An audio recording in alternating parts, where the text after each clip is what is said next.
Présidente du Conseil départemental, Madame la Première vice-présidente, chère Catherine Boursier, Madame la directrice de l'ARS, Mesdames, Messieurs les grands partenaires, à commencer par tous ceux qui ont fabriqué le programme de cette journée exemplaire, à savoir les éminents médecins, professeurs de spécialités diverses qui sont là, nos associations partenaires, vous tous et toutes, mesdames et messieurs, soyez les bienvenus. Le président Robert Cordier, où est-il ? Il est en grande conversation dans l'allée centrale.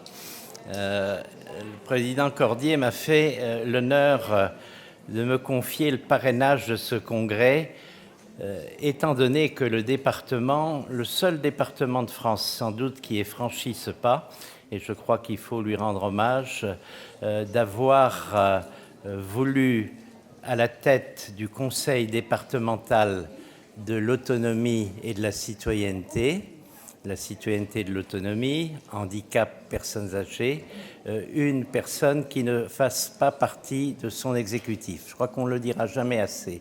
Madame la Présidente, je crois que cela vous revient.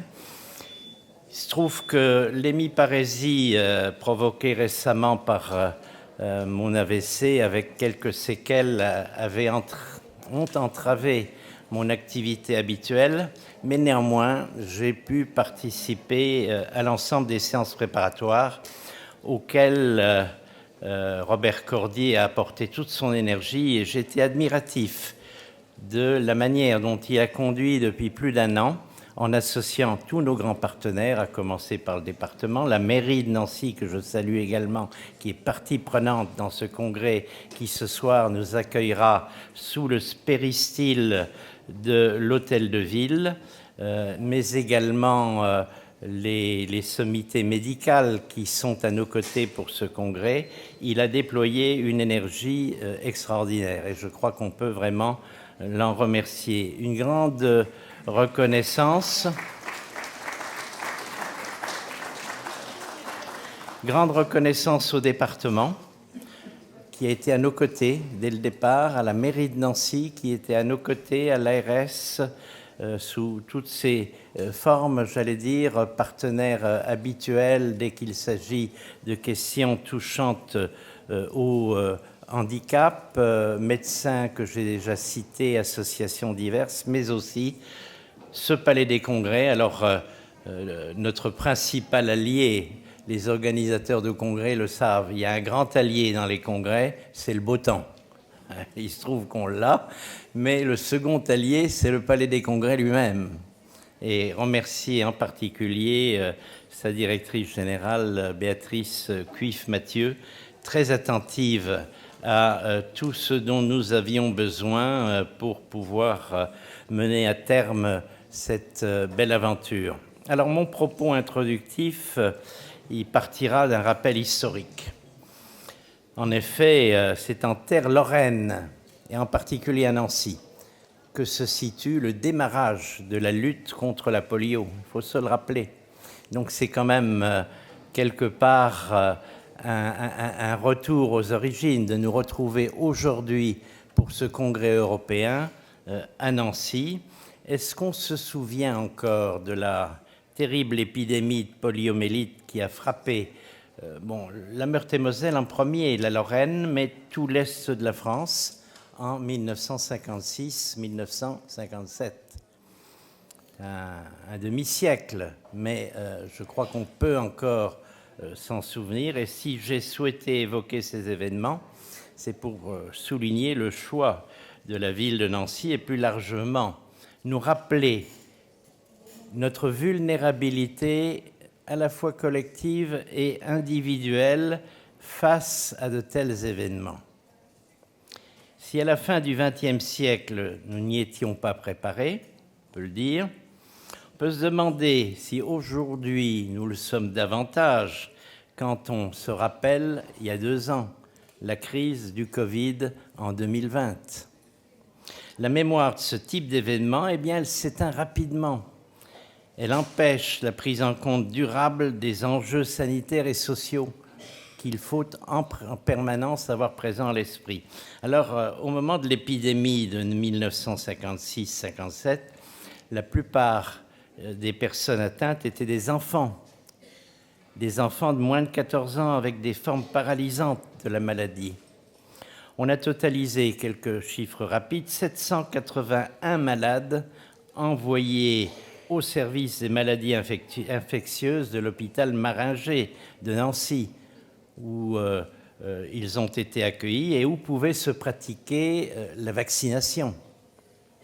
Pour certains, l'évolution fatale était inéluctable, mais pour d'autres, qui ont été touchés sévèrement par de lourdes séquelles, on a eu de la paralysie totale, de la paralysie partielle des bras ou des jambes, de l'assistance respiratoire. Et passé le pic de la crise sanitaire, on était fin 1957, on a dû s'inquiéter du devenir, de l'avenir de ces enfants, de ces jeunes adultes convalescents, pour lesquels une rééducation, une réadaptation s'imposait afin de pallier aux déficiences fonctionnelles, de limiter les séquelles de la maladie. Et c'est le doyen Jacques Parizeau, c'est l'Office d'hygiène sociale qui a proposé alors de reconvertir le secteur du préventorium de Flavigny-sur-Moselle, tout près d'ici, qui était moins orienté vers la tuberculose, d'autant que les nouvelles poussées épidémiques surgissaient, continuaient de surgir quelques années après, jusqu'en 1962, dans les départements voisins, dans les départements de l'Aube, dans les Ardennes, qui ont envoyé leurs malades vers les hôpitaux de Nancy et vers Flavigny-sur-Moselle. Alors, l'état de certains jeunes patients ne leur a pas permis de quitter le secteur hospitalier. On a eu le cas, par exemple, les Nancéens s'en souviennent pour certains, de Fernand Néot, hospitalisé à l'âge de 7 ans. Il a passé 50 années au CHU. On a oublié, pour certains d'entre vous, peut-être cette aventure lourdement handicapée. Il avait perdu l'usage de ses mains et pourtant, il était féru d'informatique, il avait réussi un CAP de comptabilité, il avait été à l'origine des campagnes de Noël de l'Est républicain en faveur des enfants victimes de polio. J'avais eu l'occasion de le rencontrer alors que mon ami Marie-Jeanne Jacques le conduisait semaine après semaine au stade Marcel Picot, à l'époque où l'équipe de Marcel Picot était une grande équipe et gagnait des matchs. Ça va revenir. Nancy s'est également illustrée, je voudrais également le rappeler, par le lancement du train médicalisé pour le pèlerinage annuel à Lourdes. Pourquoi je le cite? Parce qu'il a fallu avoir des appareils respiratoires, des groupes électrogènes, des bouteilles d'oxygène. Ça a été une véritable prouesse technique. C'est le docteur Catenoz qui avait initié ça. Et la SNCF, comme toujours, un peu réticente, le fameux « non possumus », nous ne pouvons pas. Alors, la direction parisienne, au début, avait dit non, on ne peut pas, c'est trop compliqué, et on a des règlements de sécurité, tout ce qu'on nous oppose encore aujourd'hui. Et néanmoins, le docteur Catenoz a maintenu, il a fait visiter aux responsables parisiens ces polios, entre guillemets, comme il les appelait, de l'hôpital Maringer. Eh bien, en sortant de la visite, le verdict a été immédiat. Votre train, vous l'aurez. Et il ajoute, c'est bien le moins qu'on puisse faire pour vos malades. Je crois qu'il faut se retenir, se souvenir de ces phrases. Et le 28 septembre 1963, donc, vous voyez, quelques années après le pic de l'épidémie, le premier train de l'espoir partait avec 157 polios à bord. On imagine ce que ça représente. 107 brancardiers, 114 hospitaliers, 7 médecins et une centaine d'accompagnants. Pour la première fois, si je cite cet événement, c'est qu'on est arrivé à transporter sur longue distance des personnes lourdement handicapées. Et l'exploit ne s'est jamais arrêté. Cette année, du 7 au 12 juillet, avec son président Dominique Méry, il y aura le départ de Nancy, cette fois-ci en rame TGV. Ça s'était déjà produit depuis quelques années, mais ça demande aussi toute une adaptation. Alors notre congrès d'aujourd'hui, notre congrès européen, va nous donner l'occasion de faire le point sur pas mal d'avancées médicales, d'avancées scientifiques, mais aussi d'avancées technologiques qui facilitent la vie quotidienne des personnes atteintes de polio en France, en Europe, et il permettra de mesurer le chemin parcouru depuis la fameuse loi handicap de 2005, à laquelle le CNCPH, c'est-à-dire le Conseil national des personnes handicapées que je présidais à l'époque, avait pris une part active, mais également mesurer tout le chemin qui nous reste à faire, compte tenu des avancées que je qualifie d'insuffisantes. Et je crois que tout le monde sera d'accord avec moi.